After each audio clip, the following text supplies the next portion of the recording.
last time, Mr Gibb has very kindly got involved with us. We've still been communicating back and forward with the Chief Executive. I've had meetings every week up until Christmas with the Acting Chief Executive Gordon Ross and Brian Harvey, who is Assistant Acting District Officer here. The points that they're putting across to us, they seem to me to be very wooden. They're going along the same lines as we went right from the word go. They want this as a therapy centre.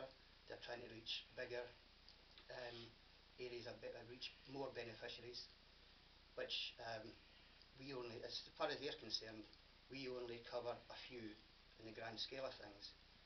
I mentioned to Mr Gibb earlier, I'll be writing to the trustees for the next meeting, and I'm making a point across to them that if the Army's beneficiary services decided that the Chelsea pensioners were only a few, then we've got news for them, because we are their Chelsea pensioners, whether they like it or not.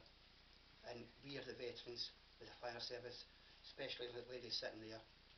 And I think it's absolutely disgusting that they should even be thinking about putting us with this in their minds. You know, it's appalling that we should even be talking about this in the first place.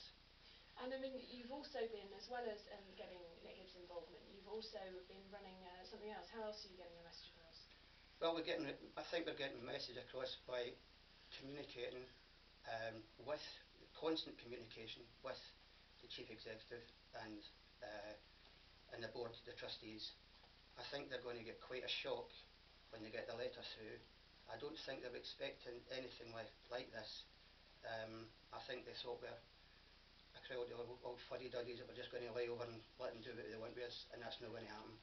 And you were saying, you know, old fuddy-duddies, you're definitely running a very technological campaign as well. Can you tell us about your petition?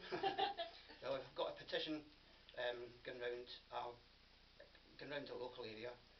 I'm involved at the moment with the Fire Brigade Union, and I'm trying to get it on a national scale. I think the quickest way to get it around every fire station in the country would be through the unions.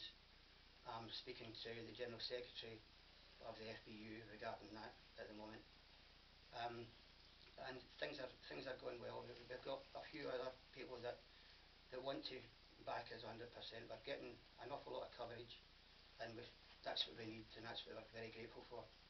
Well, can I ask, how is this taking a toll on you? You're retired and you've got a serious illness. How is all this activity and all this, you know, having to work like this? Well, as you know, I suffer from Parkinson's disease. I've been quite lucky that it's quite under control. But one of the worst things that can affect Parkinson's disease is anxiety. And believe me, we're all suffering from anxiety. Everyone in this room is suffering from that worry and anxiety. They've given us 3 years.